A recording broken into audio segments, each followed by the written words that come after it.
Hello बच्चों, let's read this question. The question is a matching type of question. यहाँ पर हमें दो कॉलम दिए हुए हैं, कॉलम 1 एंड 2।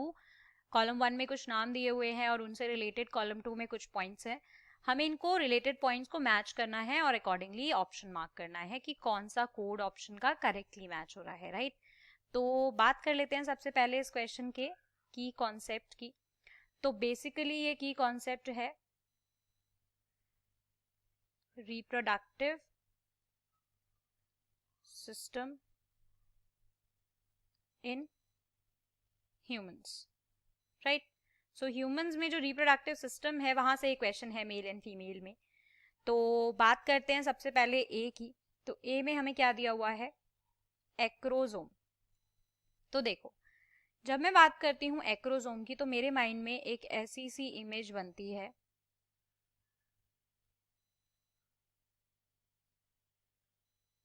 हमें पता है ये क्या है, दिस इज स्पर्म। तो ये स्पर्म का हेड है, इसकी कैप वाले स्ट्रक्चर पे एक कवरिंग होती है। इसकी नेमिंग कर लेते हैं पहले हम। तो देखो, ये क्या है? This is tail. ये क्या है? ये है मिडल पीस, राइट। ये हमारी नेक है इसकी स्पर्म की, और ये पूरा हेड है, राइट। तो अब ध्यान से देखो, ये जो स्पर्म का हेड है, इस स्पर्म के हेड के अंदर क्या होता है? हेड कंटेन करता है एक्रोजोम, राइट, एपिक्स पर, टिप पर, राइट। और इस एक्रोजोम के अंदर होते हैं एंजाइम्स, और ये जो एंजाइम्स होते हैं ये बेसिकली क्या करते हैं? ये करते हैं फैसिलिटेट एंट्री। किसकी एंट्री फैसिलिटेट करते हैं? They facilitate entry of the sperm. कहां पे? स्पर्म की एंट्री कहां पर? ओवम के अंदर। सो इनटू द ओवम। यहां पर इसके बाद होता है एक इलोंगेटेड न्यूक्लियस, राइट। और न्यूक्लियस जो कि हैप्लॉइड है, जिसके अंदर जेनेटिक मटेरियल जो हमारा है। फिर मिडल पीस के अंदर बहुत सारे माइटोकॉन्ड्रिया हैं, वो कहानी अलग है। एक्रोजोम का क्या है कि ये हमारा स्पर्म के अंदर होता है, उसके हेड की टिप वाले रीजन पर। तो इसके अकॉर्डिंग एक्रोजोम हमारा स्पर्मेटोजोआ से जाएगा, ए हमारा फोर्थ से जाएगा। अब चलते हैं हम सेकंड पे, दैट इज बी, एंडोमेट्रियम। तो ध्यान से समझो, फीमेल रिप्रोडक्टिव सिस्टम के अंदर टर्म आता है, दैट इज एक ऑर्गन है यूट्रस, राइट। हम सबने सुना है यूट्रस। तो यूट्रस क्या है? एक मस्कुलर ऑर्गन होता है, मस्कुलर ऑर्गन होता है जिसकी शेप जो है वो इन्वर्टेड पियर जैसी होती है, इन्वर्टेड पियर शेप का होता है। तो ये जो हमारा यूट्रस होता है इसकी होती है एक वॉल, राइट, जिसे हम कहते हैं यूट्रीन वॉल। अब जो यूट्रीन वॉल है वो 3 लेयर से बनी होती है। एक होती है हमारी इनर लेयर, राइट। फिर होती है हमारी मिडल लेयर, और फिर होती है हमारी आउटर लेयर, राइट। अब अगर मैं यहाँ पे बात करती हूँ कि स्पर्म की जो इनर लेयर है या आउटर लेयर है उसको क्या कहते हैं? आउटर लेयर हमारी कहलाती है पेरीमेट्रियम, राइट। मिडल लेयर हमारी कहलाती है मायोमेट्रियम। आउटर लेयर थोड़ी सी थिन होती है as compare to middle layer, middle layer comparatively thick होती है, राइट।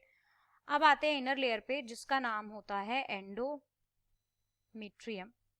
ये इनर ग्लैंडुलर लेयर होती है और म्यूकस सिक्रीट करती है, और बेसिकली ये साइट होती है for implantation. This is an important point कि ये एंडोमेट्रियम, इसको हम हाईलाइट कर लेते हैं, ये एंडोमेट्रियम बेसिकली एक्ट करती है as a site of implantation. यहाँ पर फर्टिलाइज्ड एग जो है वो इम्प्लांट होता है, राइट। तो एंडोमेट्रियम हमारा जाएगा किसके साथ? यूट्रस के साथ। देन हम बात करते हैं पोलर बॉडी की। तो हमें पता है कि जब हमारे oogenesis की प्रोसेस होती है, that is the process of production of ovum और एग। तो यहाँ पर फॉर्मेशन होती है पोलर बॉडीज की, राइट, पोलर बॉडीज की फॉर्मेशन होती है। तो हमारा पोलर बॉडी जो है वो oogenesis के साथ जाएगा।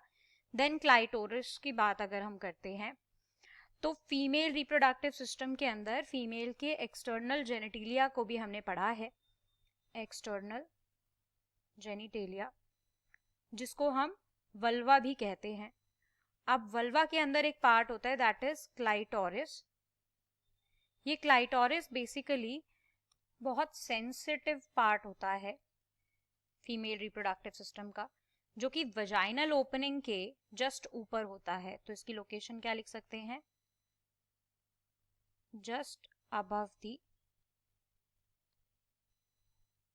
Vaginal opening, right. Clitoris basically अगर स्ट्रक्चर में बात करूं तो एक पी साइज का होता है, राइट। पी साइज के अराउंड इसका स्ट्रक्चर होता है, जो कि विमेन के वल्वा के टॉप पे लोकेट करता है। इस तरह से कुछ स्ट्रक्चर होता है फीमेल वल्वा का। यहाँ पर वजाइनल ओपनिंग होती है, ये हमारा यूरेथ्रा होता है। तो यहाँ पर ये इस तरह से क्लाइटोरिस होता है, राइट, दिस इज क्लाइटोरिस। तो क्लाइटोरिस जो हमारे प्रेजेंट होता है फीमेल एक्सटर्नल जेनिटेलिया में, ये एक तरह का रूडिमेंट्री टिश्यू होता है, जो कि नेचर वाइज होता है इरेक्टाइल, यानी कि बहुत ज्यादा सेंसिटिव, सेक्सुअल सेंसेशंस में ये इरेक्ट होता है, राइट। और एक स्मॉल नब लाइक स्ट्रक्चर होता है, that's why we are calling it as rudimentary और simple tissue, right. So according to this A हमारा जाएगा फोर्थ के साथ, बी हमारा जाएगा सेकंड के साथ, सी हमारा थर्ड के साथ। So A fourth, B 2, C 3 and D 1। तो अकॉर्डिंग टू दिस यहां पर देखेंगे हम ऑप्शन बी जो है, option B will be the correct answer for this question. I hope you understood it well. Best of luck. Thank you.